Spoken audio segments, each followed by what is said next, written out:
In this video, we are going to see about acute tonsillitis case. Before we are going to acute tonsillitis, we have to know something about tonsil. So,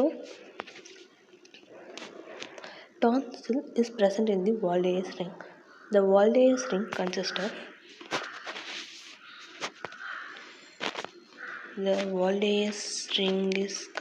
of adenoid and tubal tonsil, palatine tonsil, lingual tonsil, and lateral pharyngeal band and nodules on posterior pharyngeal wall. Tonsil is a subepithelial lymphoid tissue. We have two lymphoid tissue, primary lymphoid and secondary lymphoid. Primary lymphoid is the bone marrow and thymus. The secondary lymphoid tissue is only the tonsil, spleen, malt, gall. Okay. And here palatine tonsil is a ovoid mass. It is present between the anterior and posterior tonsillar pillars. It contains two surfaces, medial surface and lateral surface, and two poles, upper pole and lower pole. Okay, it between the two pillars, it contains two surface and two poles. First, we are going to see medial surface. Medial surface is lined by non-keratinizing stratified squamous epithelium. Here, medial surface also contains 12 to 15 crypts. It is one of the MCQ question. 12 to 15 crypts in medial surface. Here, the large and deep crypt is called crypta magna or intratonsillar cleft. In these crypts are filled with cheesy material consisting of epithelial cells and bacteria, food debris. The epithelial cells, bacteria, and food debris are accumulate or collect in between the crypts. So, if we give the pressure over the anterior pillar, the material consists of epithelial, bacteria, food debris. They squeeze out. So, this test is called squeeze test or Erwin-Moore sign. In acute tonsillitis, we can get this sign. And coming to lateral surface. A lateral surface is well defined and fibrous capsule. A lateral surface contains a capsule and medial surface is lined by non-keratinizing squamous epithelium. Between the capsule and bed of the tonsil, there is space between the capsule and bed of the tonsil, that is loose areolar tissue. If there is accumulation of the pus between the loose areolar tissue, that is called peritonsillar abscess. Here coming to upper pole. Upper pole is extended into soft palate. Anterior and posterior pillar space is called supratonsillar fossa. First, anterior tonsillar pillar is formed by phalangoglossus muscle. Posterior pillar is formed by palatopharyngeus muscle. We can easily remember glossus means tongue. It is present in the anterior. So, palatopharyngeus is anterior pillar, palatopharyngeus is posterior pillar. Coming to lower pole. Lower pole is attached to the tongue. The tonsil separate from tongue by tonsillolingual sulcus. The bed of the tonsil is mainly consists of superior constrictor and styloglossal muscle. The bed of the tonsil is one of the important viva question. We have to tell to our professor in orderly. Okay, coming to bed of the tonsil. In this book, it is not arranged in like order. So we have to tell in order. First, I am going to tell the order of the bed of the tonsil. First is the capsule, okay, and the second is loose areolar tissue and paratonsillar vein. That is fine. The two are in order in book. First is capsule and second is loose areolar tissue and paratonsillar vein. The third is pharyngobasilar fascia. Okay, you can clearly see. First it is the tongue. It is the uvula. And this is the posterior pillar and this is the anterior pillar. It is the capsule and this is paratonsillar vein, and the pink one light line is pharyngobasilar fascia, and the green one is buccopharyngeal fascia. Between the two pharyngobasilar fascia and buccopharyngeal fascia, there is a superior constrictor muscle. Okay, between the two fascia there is a superior constrictor muscle, and the sixth one is styloglossus muscle. See, this is the styloglossus muscle, and seventh one is glossopharyngeal nerve, and eighth is facial artery, and ninth is medial pterygoid muscle, and 10th is submandibular salivary gland, and 11 is angle of the mandible. First capsule and second is loose areolar tissue and paratonsillar vein. Third is pharyngobasilar fascia and superior constrictor muscle and buccopharyngeal fascia and styloglossus muscle, glossopharyngeal nerve and facial artery, medial pterygoid muscle and submandibular salivary gland and angle of the mandible. Okay. And coming to blood supply of the tonsil. The blood supply of the tonsil is by 5 branches. Tonsil blood supply is supplied by the 5 branches. Main branch is tonsillar artery. Before we are going to what are all branches supplied to the tonsil, we have to know external carotid artery branches, because external carotid artery branches only give blood supply to the tonsil. First, common carotid artery is divided into two: internal carotid artery and external carotid artery. Internal carotid artery enters through the jugular foramen, and external carotid artery here give branches. First, it give lingual artery branch and facial artery and ascending palatine pharyngeal artery and maxillary artery. First, lingual artery. Dorsal lingual artery gives branches. Dorsal linguale branches.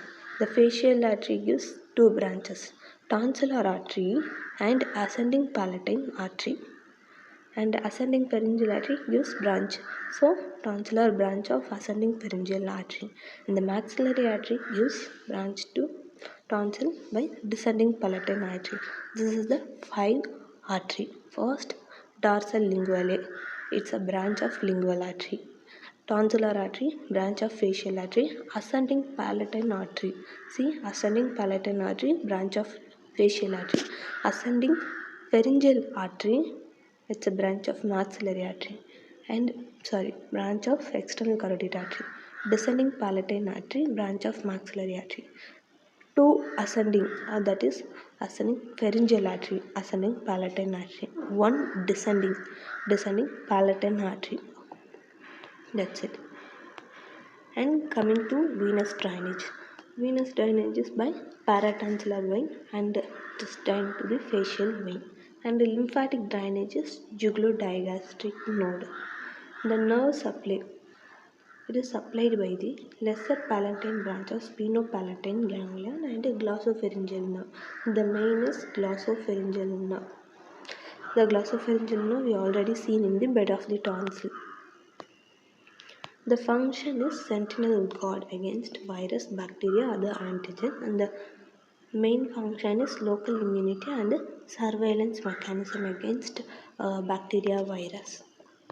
Coming to the acute tonsillitis. What organism causes acute tonsillitis? First, we have to know etiology.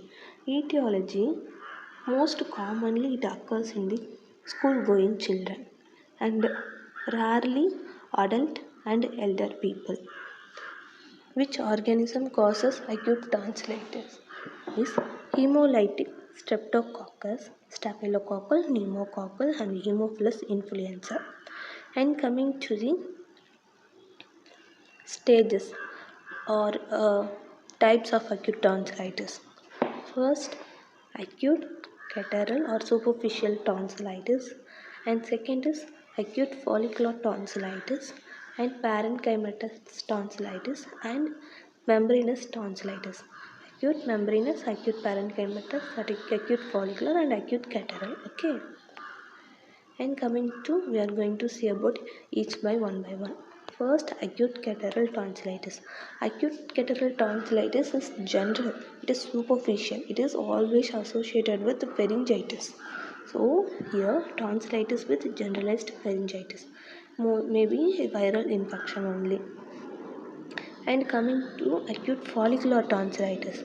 Acute follicular tonsillitis is the crusts are all infected. So it is filled with, the crusts is filled with purulent material. So we can see the yellow spots over the tonsil. Here you can clearly see the yellow spots. The yellow spots are opening of the crusts in medial surface. And coming to acute parenchymatous. Acute parenchymatous is nothing but it is the only tonsil is uniformly enlarged and congested. And acute membranous is it is the later stage of follicular stage. It is the later stage of follicular stage. Exudation from crusts coalesces to form membrane. Before we are going to see in the follicular stage, there is the yellow spots. Okay, these yellow spots are collagens joined together to form a membrane. We can easily wipe out through the swab in the acute membranous stage.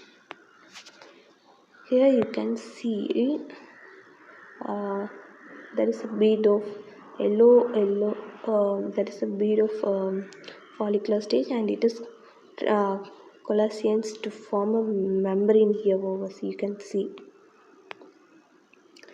What are all symptoms in acute tonsillitis? First, this is the most commonly presented adenotonsillitis case or acute tonsillitis case in clinical OPD. First, sore throat, and second is difficulty in swallowing due to enlargement of the tonsil, and the fever may be associated with rigor and chills.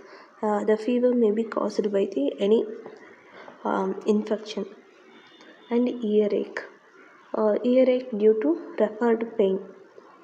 If tonsil is affected, the tonsil is supplied by the glossopharyngeal nerve. The pain is we can felt at the ear. That is called referred pain. The pathological site is differ, and the pain is we can felt in the other side. And constitutional symptoms like headache, nausea, constipation. And coming to signs, this is one of the important viva questions. What are all acute tonsillitis signs? The sign is breath is foid. Foid means breath smell, unpleasant smell, and tongue is coated, and hyperemia of pillar, soft palate and uvula. Hyperemia of the, that means we can when we put in the tongue the pressure to see the tonsil and anterior and posterior pillar. The anterior pillar and soft palate uvula is hyperemia, reddish in color, and tonsil red and swollen with yellow spots. Yellow spots we only seen in the follicular stage with purulent material presenting at the opening of the crusts. That is acute follicular tonsillitis. Okay, tonsil red and swollen with yellow spots. That is acute follicular tonsillitis.